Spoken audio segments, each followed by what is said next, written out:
حضرت علی نے فرمایا تھا حضرت فاطمہ کو دفن کرنے کے بعد لکل اجتماع من خلیلین فرقۃ وکل الذی قبل الممات قلیل.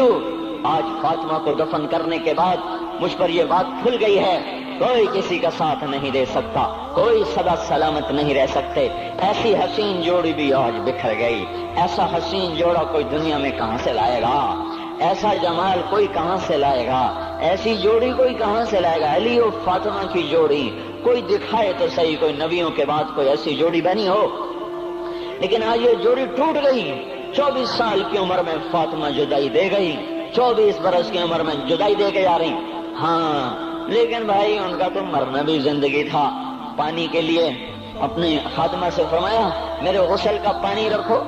خادمہ نے پانی رکھا، خود غسل فرمایا، پھر اس کے بعد چارپائی کو درمیان میں رکھوایا اور کپڑے پہنے اور فرمایا علی اس وقت کہیں باہر نکلے تھے، فرمایا اب میں مر رہی ہوں، میرا غسل ہو چکا ہے، مجھے دوبارہ غسل نہ دینا، یہی میرا غسل ہے اور علی کو بتا دینا. اور وہ گئی. ہاں آپ نے کہا تھا حضرت فاطمہ سے میں جا رہا ہوں، وہ رونے لگی. پھر آپ نے پھر کان میں کہا نہیں نہیں تو غم نہ کر، سب سے پہلے تو ہی مجھ سے آ کے ملے گی. پھر وہ ہنسنے لگی. حضرت عائشہ رضی اللہ عنہا دیکھ رہی تھی، پہلے روئی پھر ہنسی. تو کہا یہ کیا بات ہوئی؟ کہا مجھے میرے باپ نے کہا میں جا رہا ہوں تو مجھے رونا آیا. تو پھر انہوں نے فرمایا تو غم نہ کر، سب سے پہلے تو ہی مجھ سے آ کے ملے گی. تو پھر میں خوش ہو گئی. باپ کے جانے کے صرف 6 مہینے کے بعد ابا سے ملاقات ہو گئی. تو حضرت علی فرما رہے ہیں آج دیکھو دیکھو ان افتقادی فاطمہ بعد احمد دلیل علی اللہ یدوم خلیل. آؤ آؤ دیکھو دیکھو میں نے انہی ہاتھوں سے محمد مصطفیٰ کو قبر میں اتارا تھا، آج انہی ہاتھوں سے میں نے فاطمہ کو اتار دیا. آج مجھ سے کہ دنیا کا دھوکہ کھل گیا ہے، مجھے پتہ چل گیا ہے کہ یہاں کوئی دوستی سلامت نہیں رہ سکتی، کوئی گھر آباد نہیں رہ سکتا. کل بیت وان طالت سلامتها یوم ستدرکها النکباء والحباب. او میرے بھائیو کوئی گھر کتنا آباد رہے سلامت رہے، ایک دن آتا ہے کہ مکڑی کے جالوں کے سوا وہاں کچھ نہیں ہوتا، ہواؤں کی سنسناہٹ کے سوا وہاں کچھ نہیں ہوتا. اللہ کا واسطہ دیتا ہوں فیصلہ آباد سے دھوکہ نہ کھاؤ، اس کے بازاروں سے دھوکہ نہ کھاؤ، ہوش میں آؤ ہم غلط جا رہے ہیں. اور میرے بھائیو اگر مر کے اللہ کے پاس جانا ہے تو اس زندگی سے واپس آؤ، واپس آؤ. میں اللہ کا اس کے رسول کا واسطہ دیتا ہوں. اگر مر کے کہیں اور چلے جانا ہے، اگر مر کے اللہ کے پاس نہیں جانا یا اللہ کے رسول کا سامنا نہیں ہے، جو مرضی کرو. پھر ہم بھی چھوڑیں، اب ہمیں بھی کوئی سمجھاؤ. ہم کیوں بول بول کے گلے کی ایک ایک رگ میں درد اتار بیٹھے؟ گھر چھوڑ چھوڑ چھوڑ چھوڑ سارا وجود ہڈیوں میں درد اتر گیا ہے. تو کوئی ہمیں بھی راستہ بتاؤ کہ یہ راستہ ہے، اس پہ موج میلہ بھی ہوگا، اللہ بھی نہیں ملے گا. آؤ ہم سب پھر ہم بھی مل کر تمہارا ساتھ دیں. ہم کیوں ایسے کھاری اٹھائے ہوئے در در کی ٹھوکریں کھاتے پھر رہے ہیں؟ میرے بھائیو اور اگر ایسا کوئی راستہ نہیں ہے، اور میں بتا رہا ہوں کوئی نہیں ہے، کوئی نہیں ہے، کوئی نہیں ہے. میرے پاس کوئی مضمون نہیں بیان کرنے کو. میں یہ نوجوانوں کو دیکھتا ہوں میرے بند ٹوٹ جاتے ہیں، میں دیوانہ ہو جاتا ہوں کہ میں ان کے کیسے دلوں میں اتر کر ان کے دلوں کی لگاموں کو اللہ کی طرف پھیر دوں اور اس کے رسول کی طرف پھیر دوں. یہ جب گانے بجانے میں ڈوبتے ہیں، جب یہ رقص گاہوں کو چلتے ہیں، جب یہ تاجر غلط تولتے ہیں، اور جب یہ بینک سے قرضے لے کر لمبے لمبے نظام بناتے ہیں، پرائز بانڈ خرید کر دعائیں مانگتے ہیں اللہ میرا بانڈ نکل آئے. او میرا بھائی تجھے کیا ہو گیا؟ تو جوئے پر دعائیں کر رہا ہے کہ یا اللہ میرا بانڈ نکال دے. میں کیسے ہوش میں لاؤں؟ میں تو خود مدہوش ہو چکا ہوں. میں تو صدمے جیسے آدمی کو پاگل کر دیتے ہیں، دیوانہ کر دیتے ہیں. وہ دیوانگی کی کیفیت ہے کہ کوئی سنتا ہی نہیں، کوئی مانتا ہی نہیں.